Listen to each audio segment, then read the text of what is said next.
So for anybody coming to St. Dahillan as well, you get a bit of a fright when you come to this part of the road because the gradient is steep, to say the least.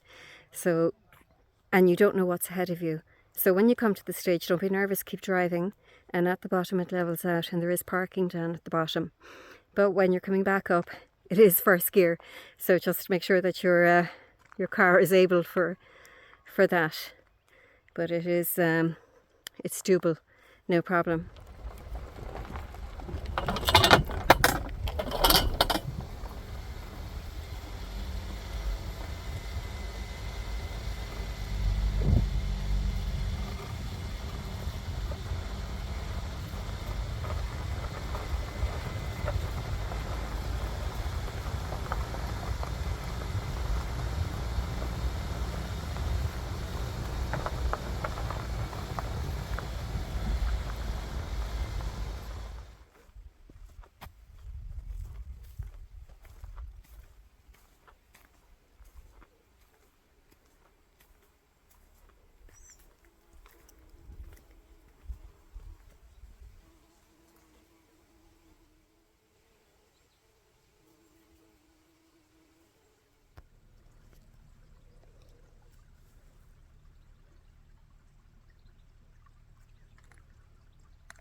So at the base of this little altar here, it's pray for all those who assisted in the restoration of this shrine 1982.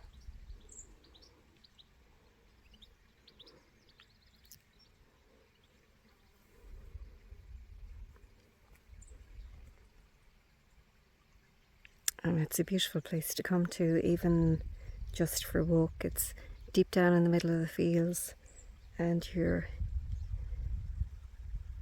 surrounded by the hills on either side. And up there on the top of the hill is the remnant of the church of St. Dahillan.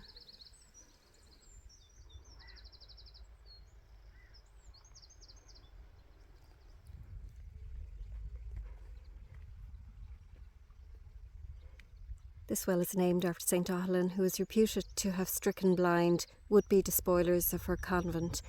On undertaking to cease their molestations, she told them that to regain their eyesight they were to bathe their eyes in this well.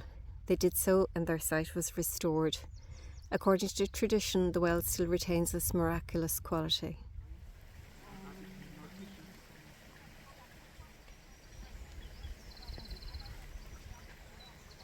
So, can you pronounce it? St. Dahillan's, is that it? St. Dahillan's, yeah. Dahillan's, yeah. St. Dahillan. Yeah, it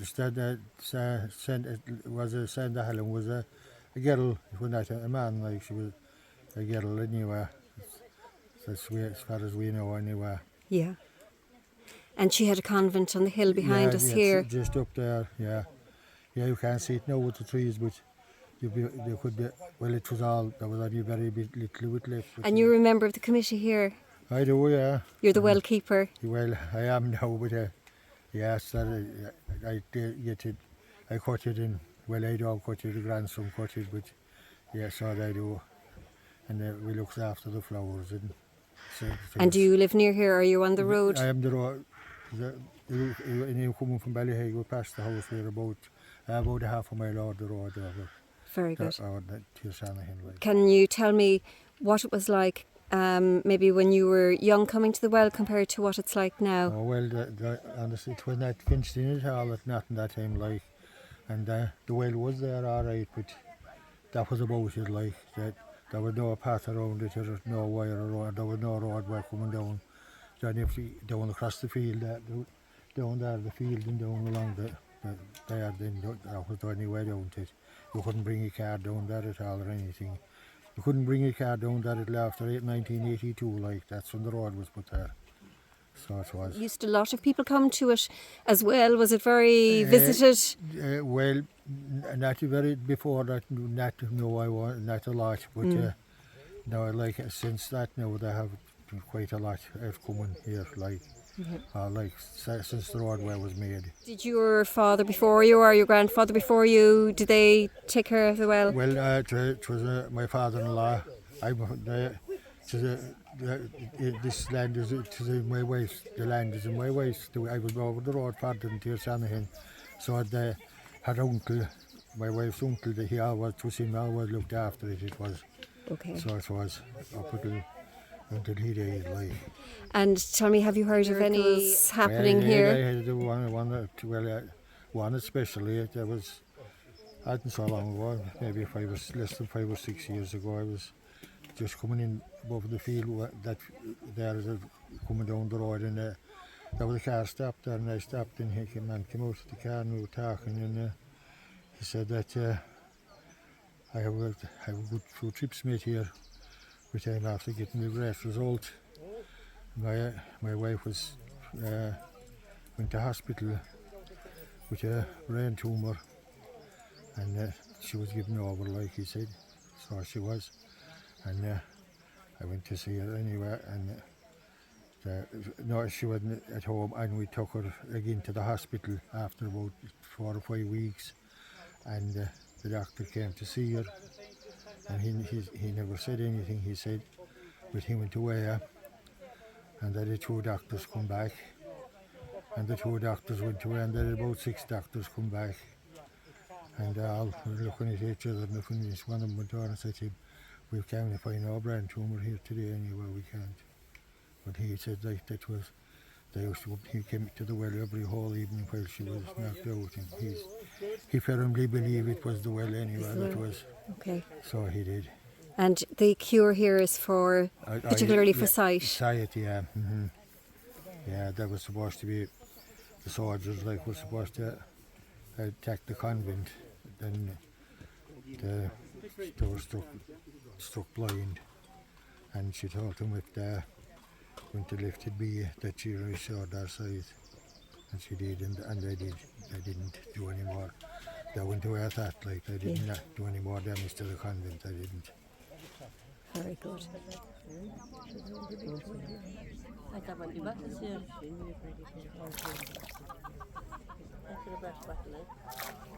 Put it into your cap. Take it.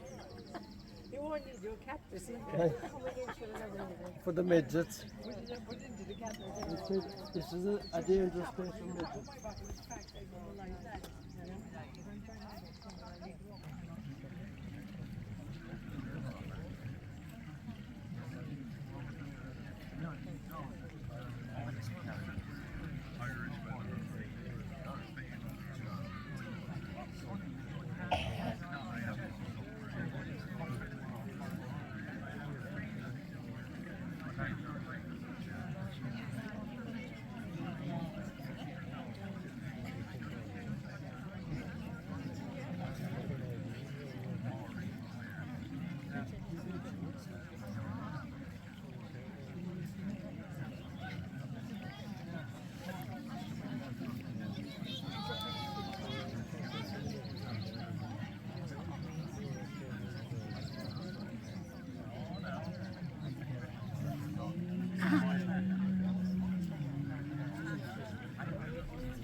You will be in the choir instead.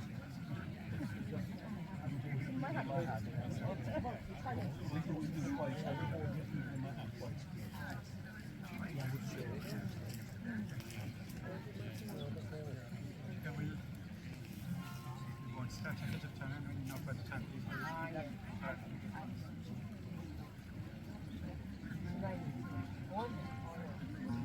Right. No. I remember I thought Joe Nolan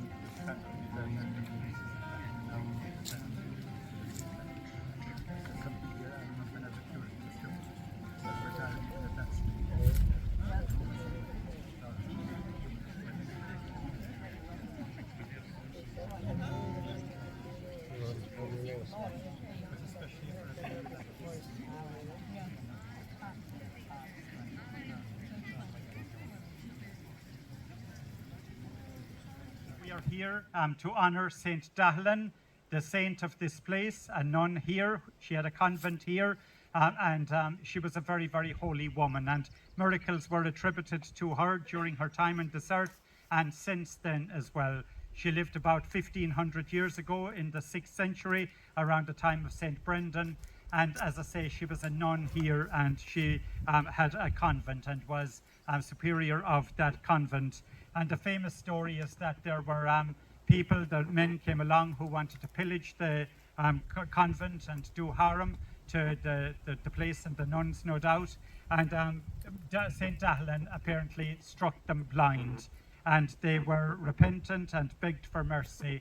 And St. Dahillan, out of the goodness of her heart, she directed those soldiers or those men to wash their eyes in the well here in Dahillan, and their sight was restored. So that's the origin of this place, apparently, of Tobar, the well of the eyes, and the fact that people over the last 1500 years or so have come back here again and again and again, especially if they have diseases or ailments of the eye or impairments of their vision. So we're asking St. Dahillan to intercede for all of us who are celebrating this Mass here, this beautiful Tuesday evening here in June. And we ask him as well or we ask St. Dahillan as well to intercede for all those who are dear to us, both the living and the dead. And we ask her in particular to intercede for people who might be blind or have impaired vision, or who might have ailments or diseases of the eyes. So they're all very much in our thoughts and prayers. And I'd like to obviously present before the Lord the intentions of each one of you who is here this evening.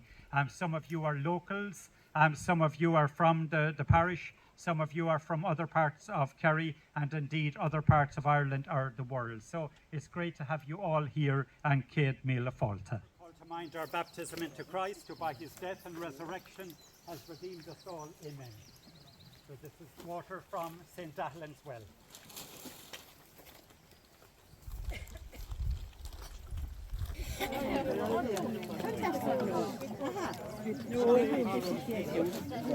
Mine down here. Fantastic.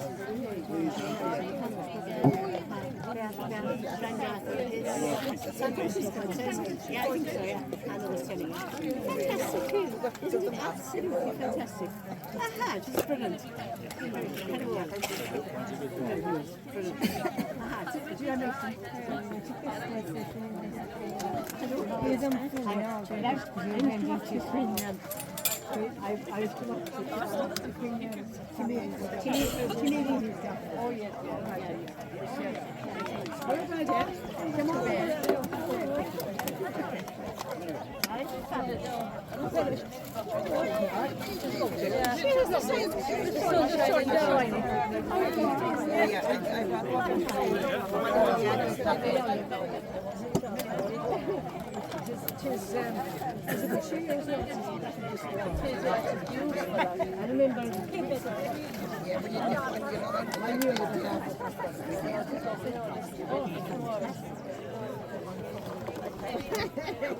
I didn't really laugh at it. Well, yeah. But we want to do it in the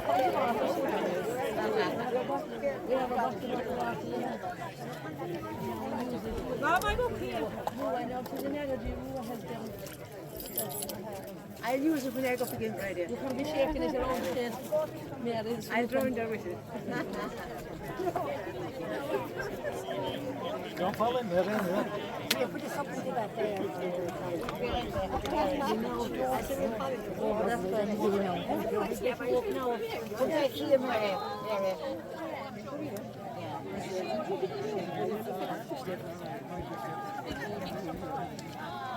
To get you up this way. You best watch your steps when you come down. I can do it. Trees so probably down. It's fine. Take the time over. Why go pull legs now?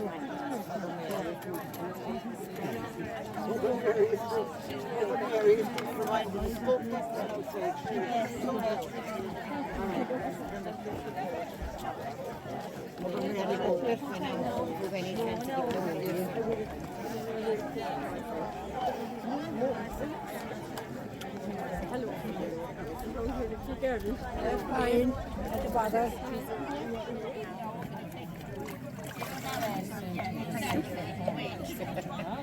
And is the other one there? Yeah.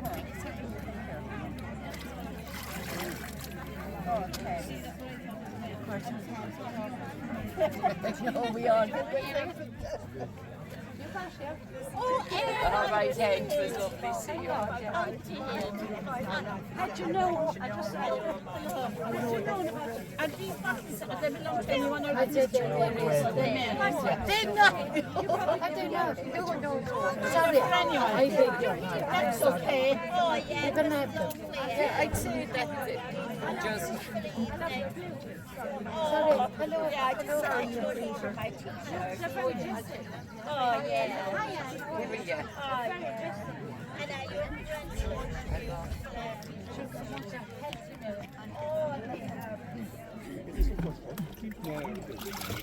As we came here, I said everything does myself. Absolutely. We hear of you now. Try to make it every year. It's happening.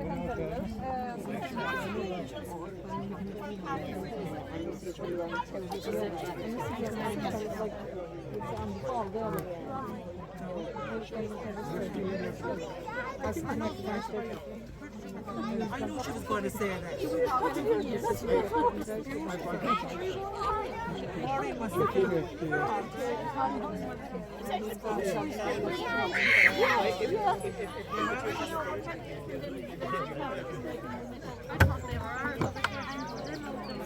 I can't be down with my back. Who'd have to do it? No, you came out of while you are. Do that more.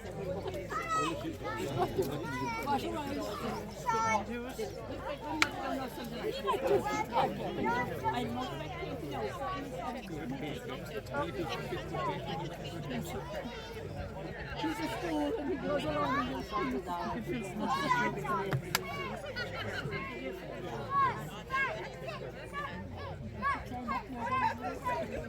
What's that for you? What's tomorrow? I have it at home. Brilliant picture.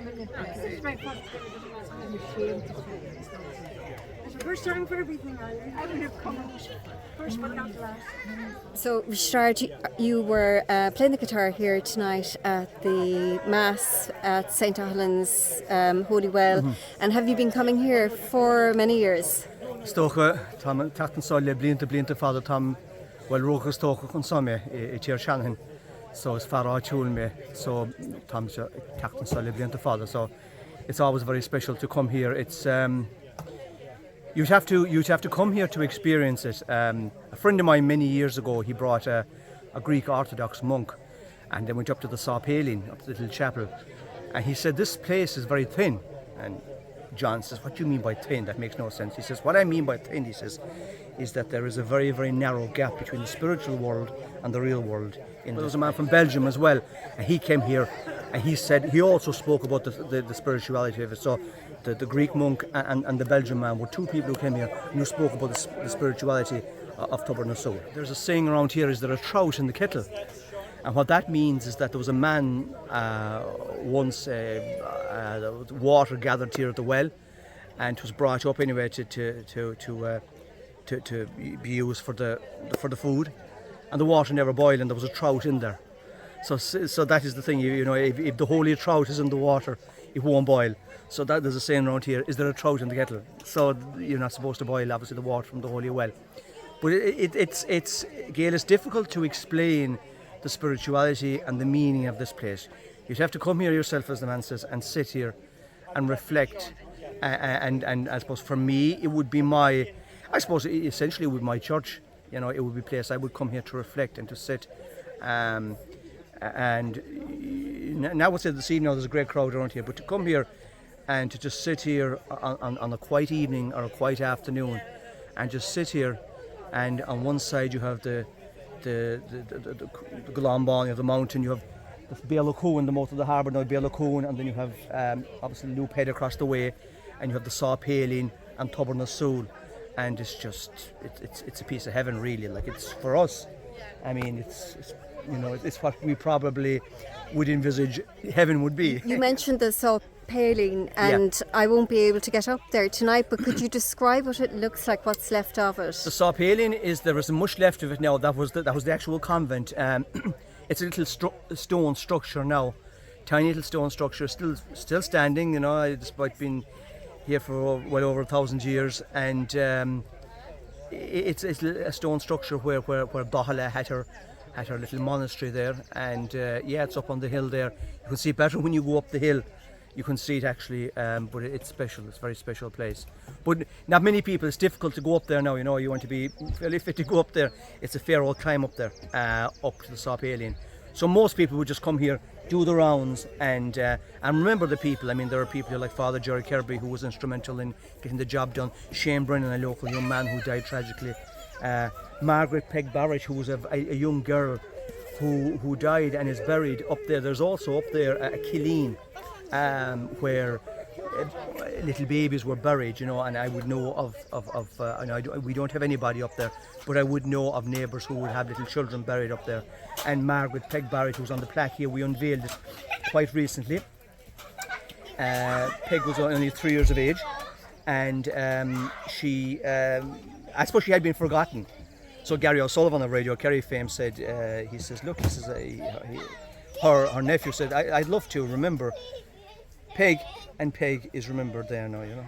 And tell me, I did a head count, a very quick head count. I got 134, but I think that there were some still outside the gate. Yes. Over the years now, how are the numbers faring, do you think, coming to the annual mass? Well, Brahonshire and Aimshire, depends on the weather, I suppose, really.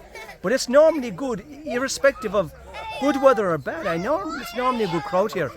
And the bad weather, like, you know, numbers may be down a bit, but it wouldn't scare people away, because it's just the one evening, and I mean, very seldom now that we'd have to cancel it. I mean, it was cancelled, I think, once. It was just postponed, I think, a couple of years ago.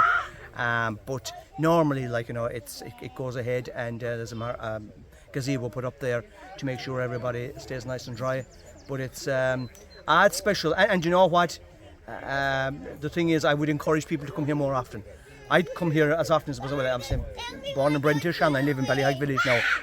But very often I would come up here myself. I just go up and sit outside. I'd sit in the car and I just sit and reflect. And I come in here and sit down and just reflect for a while. And even years ago, we'd be coming down hurling, you know, with the slap trees, and we'd go up there and we'd lie up there. We'd relax for a while up on the hill there, you know, before we go into battle. But you know, it's a very special place. And the only thing, I was coming up this evening, and I was thinking to myself, you know, when we're gone, will they still be doing it? You know, or will we be more interested in what Kim Kardashian is doing, or Philip Schofield, or something like that? You know, and I suppose that is one concern. And I'm 5 children myself. You know, I think it's very, very important to get your own perspective on spirituality. And it's not something that you can be told by a priest or a preacher to do. But I think I always say to my lads, you know, find your own spirituality. That is very important, because nobody can find it for you. nobody can find it for you. And I have mine, and you have yours, and so on and so forth. But you can go into a church, you can listen to all the prayers you want, but if you haven't got your own spirituality and your own sense of life and the meaning of life, I think it's very important to get your own perspective on it. That's my own opinion. Well, I'm looking behind you, the Richard, and there's plenty of youngsters here tonight, Yes. and they're having great fun jumping the river, coming out of the Holy Well. And actually, because we're in the middle of on the doorstep of a drought, there's plenty of water coming out. Yes, is plenty of it plumbed to come out there, or is it? No. Well, that's just the way it is. That's just the way it is, yeah. And that's just the flow of the water. Yeah. And there's obviously it flows down in there, into the back, and you hear it trickling down at the back there, the river running down there, the small bridge. So there's a smart little bridge there, and then you go up, and you used to be able to go up the mountain and up to visit the Saw Pale. Richard, Gurmila. Míle fáilte, Míle fáilte.